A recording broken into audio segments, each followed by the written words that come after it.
Welcome to today's episode where we're looking at The Truth final episode from 1989. This is HKB and I'm Leon. I'm Shaz.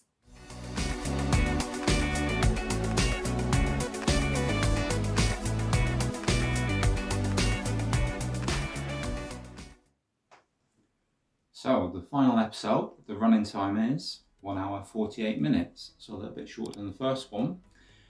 This time round though, it's directed by Michael Mack, brother of Johnny Mack, who was co-writer on the Truth final episode.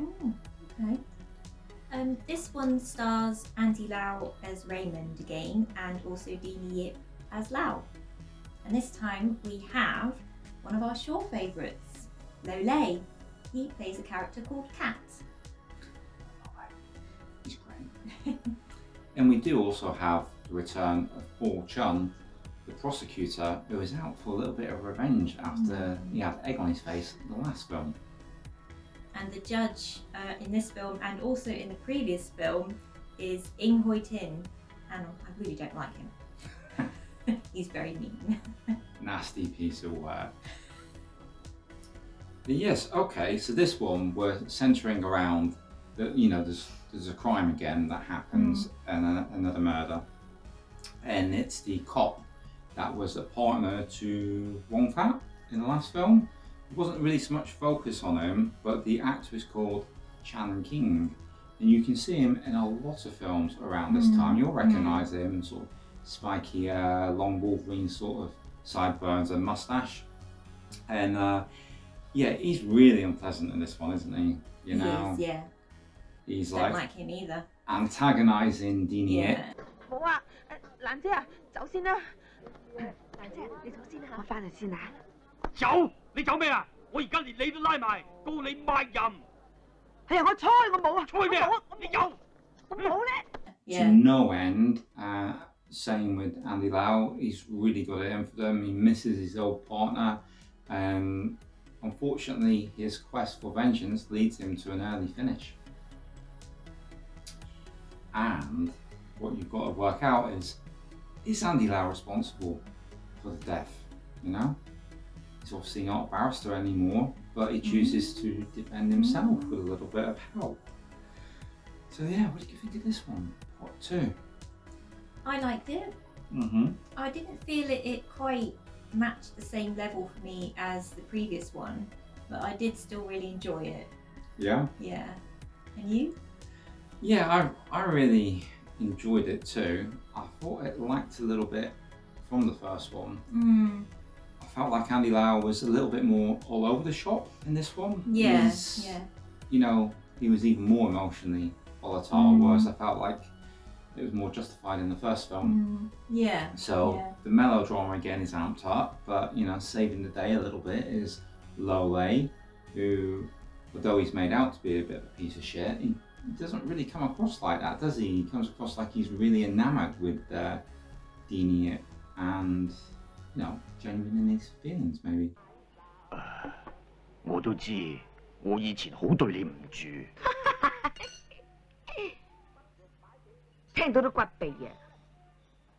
俾佢啦。冇發覺，原來你係我最愛嘅人。Yeah, I was quite surprised. Like you say, I thought he was not going to be maybe such a good character, but he improved on me as the story went on. Yeah. And I was glad he was in it. Yes, yeah, absolutely. He's a fantastic actor, and just so you guys are aware, I'm not like slating Andy Lau. He's still very good in this, and I've always enjoyed his performances. I just thought that he was a step above in the previous one. Whereas this time round, I think I, got a little bit more from Deanie Ip. I really enjoyed her in this film, and I like the continuation of this story, and it's made me really anxious to see the Unwritten Law. I want to see where that falls, with these two. I've got to see where it starts. Gotta see it. Yeah. So we've got the whole story. And it is interesting. It's a nice little saga. There was lots of them back then in Hong Kong, these films that seem to follow, ongoing story, sort of serialized, and this is a fun one. what stood out in this film to you? Did you like the music again? Yeah. Yeah? It was good, yeah. I think there was a guy singing the theme song this time. Yeah, it was the same song, but yeah. I Yeah. think maybe a man singing it, but we couldn't find out who it was to be sure. We didn't find that one out, folks. Mm. We know Maria Cordero did it in the original, so somebody can shed a little light for us and, you know, feed us a bit of information. We're really grateful if you drop that in the comments below. Photography again was really good though.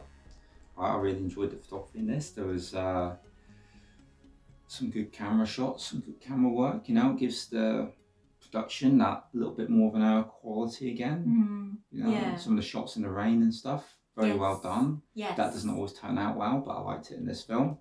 And yeah, some of the action was quite good. I believe it was another Tony Leung that did some of the action. Okay. I can't remember the last bit of his name, but it's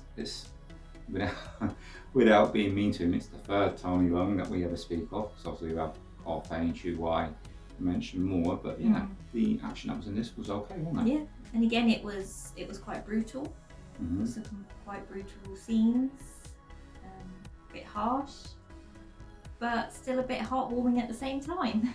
Yeah, there was a scene at the very end that, you know, nearly put a tear in my eye. It was well earned, I thought, and I would recommend this again if you like your Hong Kong movies of this period, if you like the dramas, melodramas particularly. Yeah. This might be in your ballpark, so maybe keep an eye out for it. We will drop purchase links in the comments below. Any final thoughts on this one, Shaz? Stop the press. We'd just like to add that Herman Yao was the cinematographer for this film. Just to say that it's another Panorama release, and we did get another postcard. I will show. But it's a bit of a strange one because on the postcard, Wait for it. It shows Andy Lau's character with his leg in a cast, and we don't actually remember that from the film. I think that's in the 5-hour director cut. Yeah, so does anybody know, is there another version of this film? Have we somehow got a missing section of the Kenny, film? if you're watching, please let us know. I know you'll be the man that will know. Yes, so that was a bit of a mystery to us, but we've had that postcard. Again, Definitely. another good effort from Panorama. Yeah, really good release. And my score for this one, can I score it? Am I allowed? Yeah, go ahead. 7 out of 10. And that's a hearty 7 out of 10. Really enjoyed it. For me, it's 7.5 out of 10. So I didn't feel this one as much as the first one, or at least the one we saw before this, should I say. Right. Any final words before we go? No, I think that's everything, other than we really look forward to getting hold of our copy of The Unwritten Law. We do. We can't wait. So, just before we leave, remember, never spread your peanut butter backwards. And we will catch you on the next one.